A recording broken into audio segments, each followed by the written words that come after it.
أنا اسمي كريم، عندي 32 سنة، مهندس مدني. بكلمك دلوقتي وأنا مش عارف أنا عايش ولا ميت.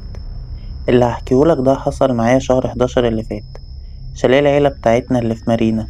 الشاليه ده بتاع جدي من سنة 97. بنروح كل صيف أنا وأهلي. عمر ما حصل فيه حاجة، بس أنا قررت أروح لوحدي شهر 11 اللي فات. كنت مخنوق وعايز أفصل شوية من الشغل والناس.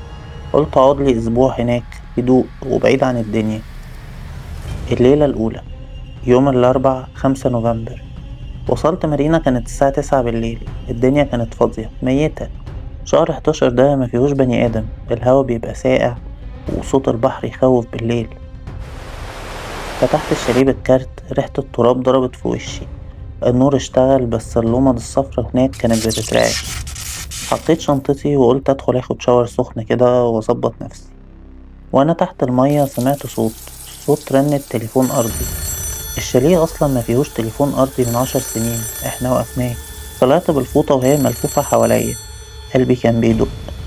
الصوت جاي من أوضة أبويا وأمي المقفولة. حطيت ودني على باب الأوضة. الصوت وقف. فتحت الباب وأنا قلبي عمال يدق وإيدي بتترعش. الأوضة فاضية، مطربة بس مفيش تليفون. بس على المراية كان في بخار كأن حد لسه واخد نفس عليها، ومكتوب بالصوابع: مش لوحدك. أنا اتشليت مكاني. البخار كان بيختفي قدام عيني. يعني اللي كتب الكلام ده كان هنا من ثواني. جريت على الباب الرئيسي أتأكد إني قافله. الباب مقفول كويس والشبابيك كلها متقفلة من جوه. قلت لنفسي يمكن دي هلاوس من تعب الطريق والسفر. نمت في الصالة وسبت كل الأنوار متولعة يومها. الليلة التانية، يوم الخميس. أنا صحيت يومها على صوت خربشة الساعة 3:15 الفجر بالظبط. الصوت جاي من السقف كأن في حاجة بتسحب فوق الجبس. حاجة تقيلة بس خفيفة في نفس الوقت. مسكت الموبايل، نورت الكشاف على السقف. مفيش حاجة، بس الصوت بيتحرك من فوق أوضة النوم للطرقة، ووقف فوق دماغي بالظبط، وخبط خبطتين على الجبس من فوق كأن في حد بيخبط لي أنا. يومها أنا صرخت: مين؟ الصوت سكت. بعدها بدقيقة سمعت صوت أمي، صوتها وهي بتنادي عليا باسمي من المطبخ. كريم، كريم، تعال يا حبيبي. أنا أمي في القاهرة أصلا. جسمي تلج. دخلت المطبخ وأنا ماسك سكينة. مفيش حد، بس التلاجة مفتوحة وفيها طبق متغطي بفويل. أنا ما فتحتش التلاجة من ساعة ما جيت. شلت الفويل. كان طبق مهلبية. أمي كانت بتعملهولي وأنا صغير لما كنا بنيجي هنا مارينا. بس المرعب أكتر إن المهلبية لسه دافية. الليلة التالتة، يوم الجمعة. أنا يومها قلت لازم أخرج. ركبت العربية ورحت الكافيه الوحيد اللي كان فاتح على البوابة بتاعت مارينا. الراجل العجوز اللي هناك بصلي وقال لي: أنت ابن الحاج مصطفى؟ قلت له آه. وشه اتغير وقال لي: أنت إيه اللي جابك هنا دلوقتي؟ الشاليه بتاعكم ده مقفول من شهر 11 اللي فات. قلت له: ما احنا دلوقتي في 11. قال لي: لا يا ابني، شهر 11 السنة اللي فاتت كان في عيلة جت أجرت منكم الشاليه ده لمدة أسبوع، ومشيوا في نص الليل وسابوا حاجتهم حتى. أنا معرفش حاجة عن الموضوع ده، أبويا ما قاليش حاجة. رجعت الشاليه وأنا بترعش. دخلت أوضة المكتب أدور على عقد الإيجار. لقيت الدرج مقفول. كسرته. لقيت جواه فلاشة وموبايل نوكيا قديم مكسور. شحنت الموبايل عليه فيديو واحد بس. فتحته. الفيديو متصور في الشاليه بتاعنا فعلا. في بنت صغيرة بتصرخ وأبوها بيقول لها: اطلعي من الأوضة يا ملك، هو واقف وراكي. وفجأة الكاميرا بتقع والصريخ بيتقطع. آخر لقطة في الفيديو، وش في وش، راجل عجوز مبتسم عينه بيضة تماما بيبص للكاميرا مباشر. والفيديو بيخلص على هنا. في اللحظة دي النور قطع في الشاليه كله، والباب خبط 3 خبطات بالظبط. بصيت في العين السحرية، كان في واحد واقف. ده نفس الراجل العجوز بتاع الفيديو، مبتسم ابتسامة مرعبة، لابس نفس الجلابية اللي جدي كان بيلبسها.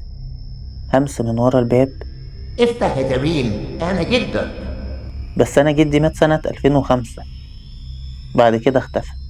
الليلة الرابعة، يوم السبت. أنا ما بقيتش بنام. أنا بقيت قاعد في الصالة والقرآن شغال الساعة 2 الفجر بالظبط. لقيت باب الشاليه بيتفتح لوحده بالراحة، بس مفيش هوا ومفيش حد. بس على الرمل اللي قدام الباب كان فيه آثار رجلين، رجلين حافية صغيرة مقاس طفل. دخل الشاليه، مشيت ورا الآثار دي لحد ما دخلت الحمام. الآثار وقفت قدام البانيو، ستارة البانيو كانت مقفولة ومن وراها صوت مية بتنقط. شديت الستارة مرة واحدة، البانيو مليان رمل مبلول، وفي نص الرمل مدفونة عروسة لعبة قديمة بعين واحدة. والعروسة بصالي، مسكتها لقيت محفور في ظهرها بمسمار كلمة ملك 2022، نفس اسم البنت اللي كانت في الفيديو. فجأة حسيت بنفس ورا رقبتي، نفس ساقع وصوت طفلة في ودني بتقولي لقيتها. أنا وقعت على الأرض من الرعب. لما قمت ملقتش العروسة، بس على مراية الحمام كان مكتوب بالرمل المبلول: دورك. الليلة الخامسة يوم الحد. أنا قررت أهرب الصبح، بحضر شنطتي لقيت الفلاشة اللي كانت في الدرج، قلت أما أشوف إيه اللي موجود عليها قبل ما أمشي. حطيتها في اللابتوب، لقيت فولدر واحد بس اسمه الشاليه 11، جواه فيه 7 صور، كل صورة بتاريخ. الصورة الأولى الشاليه من بره، تاريخها 5 نوفمبر. الصورة التانية أنا نايم في الصالة، تاريخها 6 نوفمبر، متصورة من فوقي.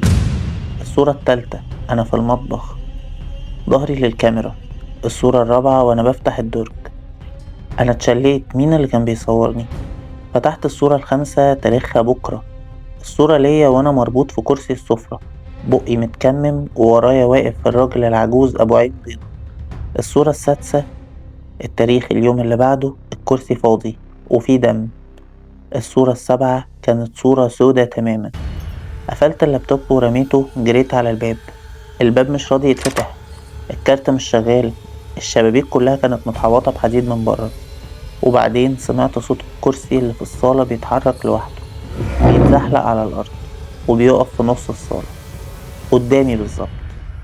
الليلة السادسة يوم الاثنين.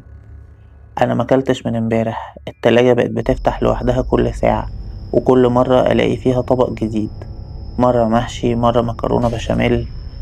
الأكل اللي أمي متعودة إن هي تعملهولي لما نيجي هنا، والأكل سخن. الساعة 4 الفجر سمعت صوت عياط طفلة من أوضة جدي القديمة. فتحت الباب، الأوضة فاضية بس الدولاب مفتوح. دخلت أبص، في ريحة عطن وحاجة ميتة في الأرض، في بلاطة مكسورة ومتحركة. شلتها، لقيت تحتها حفرة مش عميقة وفيها شنطة سفر صغيرة. فتحت الشنطة، فيها هدوم طفلة وفستان أبيض كله دم ناشف، وموبايل تاني. الموبايل ده كان عليه تسجيل صوت، شغلته، صوت راجل بيكلم طفلة: اخرسي بقى يا ملك، محدش هيسمعك هنا، وأبوكي مش هيعرف يوصلك. وصوت البنت وهي بتصرخ، وبعدين صوت خبطة والصريخ سكت. بعد كده صوت الراجل بيهمس: الشاليه ده بيحب الدم، كل شهر 11 لازم ياخد واحد. والتسجيل خلص على كده. في اللحظة دي النور ولع وطفي 3 مرات. ولما سبت، الراجل العجوز كان واقف في ركن الأوضة مبتسم، شاور على الحفرة وقال لي بصوت جدي: هو نام هنا سنة، الدور عليك يا حفيدي. الليلة السابعة يوم التلات، دي آخر ليلة. أنا بكتب لك ده من اللابتوب، التليفون هيفصل شحن. أنا عرفت كل حاجة خلاص. جدي زمان سنة 98 قتل بنت صغيرة هنا في الشاليه، بنت الغفير، خباها تحت البلاطة، ومن ساعتها وروحها ملبوسة بلعنة. كل شهر 11 لازم الشاليه ياخد ضحية جديدة عشان يفضل جدي موجود فيه. السنة اللي فاتت العيلة اللي كانت مأجرة البنت ملك اختفت، وأبوها لما شاف جدي في الفيديو اتجنن. والسنة دي أنا الضحية. الصورة كانت بتتحقق. دلوقتي الساعة 11:55 بالليل، فاضل 5 دقايق على آخر صورة أنا موجود فيها. أنا مربوط في الكرسي دلوقتي فعلا، مش عارف مين اللي رابطني. أنا كنت بكتب وفجأة لقيت نفسي كده. الباب خبط 3 خبطات، الراجل العجوز واقف قدامي مبتسم وفي ايده سكينة وبيقولي: ما تخافش يا كريم، انت من دمي، هتبقى معايا، هنفضل في الشاليه ده للأبد انا وانت. سمعت صوت ملك الطفلة وهي بتضحك من تحت البلاطة، وهو رافع السكينة دلوقتي. أنا كريم، النور رجع وأنا لسه قاعد في الشاليه. الكرسي فاضي، مفيش دم، بس الفلاشة على الترابيزة فتحتها فيها صورة جديدة، الصورة رقم 8، تاريخها النهاردة. الصورة ليا أنا وأنا بسجل الفيديو ده دلوقتي. ورايا واقف الراجل العجوز مبتسم وبيشاور للكاميرا وبيقولك الدور عليك شهر 11 اللي جاي. لو عجبتكم القصة وعايزين ينزلكوا الجزء التاني منها، ما تنسوش لايك وشير وسبسكرايب ووصلوا الفيديو ده ل100 لايك بس. إلى لقاء قريب مع ملف جديد مع الراوي.